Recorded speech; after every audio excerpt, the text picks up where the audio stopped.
Hello बेटा जी, क्या हाल चाल। जैसे कि आपको पता लग ही गया होगा कि आज हम डिस्कस करेंगे जो सीबीएसई के एग्जाम आने वाले हैं उसमें फिजिक्स के कौन कौन से आर्टिकल्स या कह लो derivations, conceptual questions, MCQ, numericals important हैं। तो हम चैप्टर वाइज वीडियो को देखेंगे। ये वीडियो जो है वो फर्स्ट चैप्टर के लिए है जिसका नाम है इलेक्ट्रोस्टैटिक। तो आज हम शुरू करते हैं चैप्टर 1। तो हमारे पास सबसे पहले है कूलम्स लॉ। तो कूलम्स लॉ में क्या है कि हमारे पास एक फॉर्मूला है F इज इक्वल टू, जो आपको पता है K Q1 Q2 bye are square है। मैं हर फॉर्मूले को डिटेल में नहीं बताऊंगा, आपको सब कुछ पता है। तो इसमें जो भी डायग्राम बेस्ड न्यूमेरिकल्स हैं आपके, जैसे ये हमारे ट्रायंगल वाले न्यूमेरिकल हैं, 2 या 3 न्यूमेरिकल हैं हमारे, जिसमें कॉर्नर पे चार्ज पार्टिकल रखा गया है, ठीक है।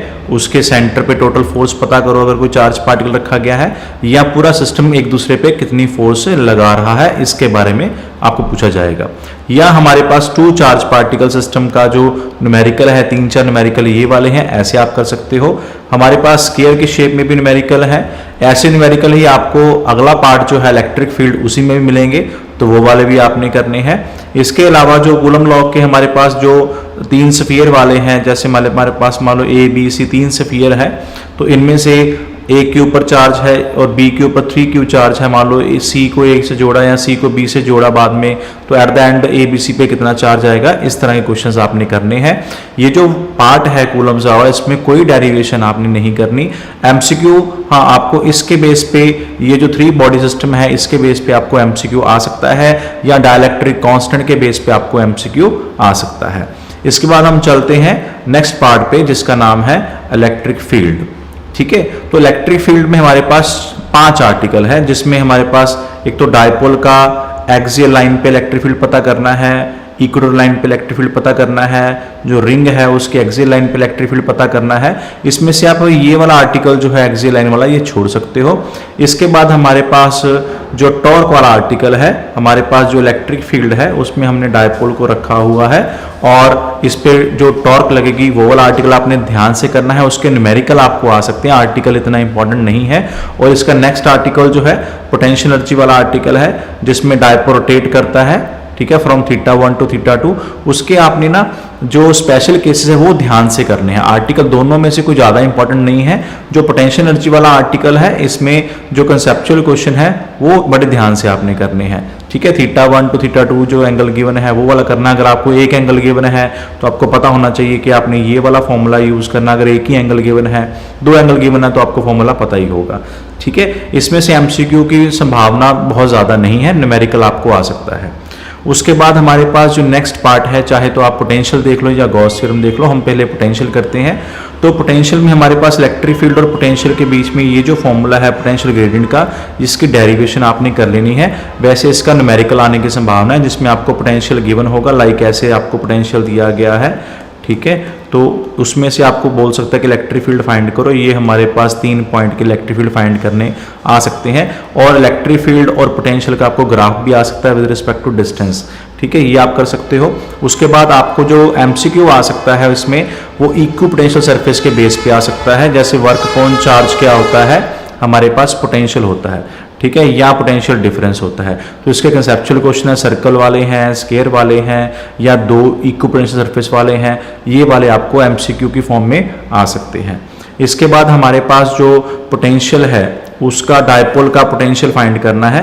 तो इसमें हमारे पास किसी पॉइंट पे वो जो आर्टिकल है इसके चांसेस 50-50 हैं, आ भी सकता है और नहीं भी आ सकता। हाँ, 2 चार्ज पार्टिकल की जो दोनों पॉजिटिव हैं चाहे नेगेटिव हैं, इनके केस में जो इक्विपोटेंशियल सरफेस है, ठीक है, उसकी आपको डायग्राम आ सकती है। ओके जी। इसके अलावा जो हमारे पास छोटा स्फीयर है या बड़ा स्फीयर है, इसके ऊपर चार्ज है, इसके ऊपर चार्ज वायर के साथ ट्रांसफर हो जाएगा, या कितना पोटेंशियल होगा या कितना पोटेंशियल डिफरेंस होगा, ऐसा आपने कोई भी क्वेश्चन नहीं छोड़ना। ये आपको कंसेप्चुअल क्वेश्चन की फॉर्म में या MCQ की फॉर्म में आ सकते हैं। इसके बाद हमारे पास आती है गॉस थ्योरम। तो गॉस थ्योरम में हमारे पास है, जैसे आपको गॉस थ्योरम की डेफिनेशन तो याद करके जानी पड़ेगी, ठीक है। उसके बाद हमारे पास 3 एप्लीकेशंस है। एक हमारे पास इनफाइनाइट रोड वाली एप्लीकेशन है, फिर हमारे पास शीट वाली एप्लीकेशन है, हमारे पास स्फेरिकल शेल वाली एप्लीकेशन है। ये हर हालत में आपने करनी है, क्योंकि आपको पता है कि ये इस चैप्टर का मदर फादर आर्टिकल है। ओके, ये जो हमारे पास लास्ट वाला एप्लीकेशन है जिसमें हमारे पास 2 शीट वाला है, ये सबसे इंपॉर्टेंट एप्लीकेशन है। इसके 3 रीजन है और तीनों पे आपको इलेक्ट्रिक फील्ड पता होना चाहिए। What ever way be the density on these 2 sheets, दोनों में सेम हो सकती है, अलग हो सकती है, सेम चार्ज की हो सकती है, डिफरेंट चार्ज की हो सकती है, ये आपको पता होना चाहिए। और अगर आर्टिकल बाय अगर अनलकीली अगर कोई आर्टिकल नहीं आता गॉस थ्योरम में से, ठीक है, वैसे कम चांसेस हैं, तो आपको न्यूमेरिकल करनी है। दोनों चीज़ें आपने करनी है क्योंकि हो सकता है कि 5 नंबर में से 3 मार्क का आर्टिकल आ जाए यानी एप्लीकेशन आ जाए इसकी, या 2 नंबर का न्यूमेरिकल आ सकता है। तो इसमें जो क्यूब के जो न्यूमेरिकल हैं इस गॉस थ्योरम वाले, और एक सिलेंडर वाला न्यूमेरिकल है, डायग्राम बेस्ड जो है 3-4 हैं, और एनसीईआरटी न्यूमेरिकल भी हैं इसमें, तो वो आपने हर हालत में करके जाने, जिसमें आपको इलेक्ट्रिक फील्ड इस तरह से दिया होता है और आपको फ्लक्स पूछ लेते हैं या चार्ज पूछ लेते हैं कितना होगा, तो आपको ये पता होना चाहिए। उसके बाद हमारे पास जो लास्ट पार्ट है इस चैप्टर का, उसका नाम है कैपेसिटर। तो कैपेसिटर में सिर्फ अब 2 आर्टिकल ही इंपॉर्टेंट है, जिसमें जो हमारे पास कंडक्टिंग स्लैब है या हमारे पास नॉन कंडक्टिंग स्लैब है, ठीक है, इनके बीच में जो कैपेसिटेंस है वो कितनी होगी आपको सब पता है। इसके आपने कोई न्यूमेरिकल नहीं छोड़ना, ठीक है, एमसीक्यू की फॉर्म में आपको पक्का इसमें से क्वेश्चन आएगा, ठीक है। और जो हमारे पास एनर्जी का जो आर्टिकल है हाफ CV² वाला, तो ये आर्टिकल अब सिलेबस में नहीं है, इसमें से आपने सिर्फ क्या करना है, कंसेप्चुअल क्वेश्चन और न्यूमेरिकल्स करने हैं, और एमसीक्यू की फॉर्म में भी आ सकते हैं और न्यूमेरिकल की फॉर्म में भी आ सकते हैं। जैसे कि हमारे पास इस तरह से कैपेसिटर हैं, ठीक है, या इस तरह से कैपेसिटर है, ठीक है, 3 मीडियम वाला या 2 मीडियम वाला कैपेसिटर का न्यूमेरिकल है, वो आपको आ सकता है। सीरीज कॉम्बिनेशन वाले आ सकते हैं, या मिक्स में इसमें पैरेलल कॉम्बिनेशन के भी आ सकते हैं। तो ये डायग्राम बेस्ड जितने भी क्वेश्चन हैं ये आपने ध्यान से करने हैं। इसके अलावा हमारे पास जो कैपेसिटर में है, जैसे हमारे पास है कि कैपेसिटर हमारे पास है, इसके बीच में मीडियम डाल दिया, डाइलेक्ट्रिक कांस्टेंट के है, इसको हमने बैटरी के साथ कनेक्ट कर दिया। एक केस है जिसमें हमने इसमें मीडियम डाल दिया और बैटरी हमने रिमूव कर दी।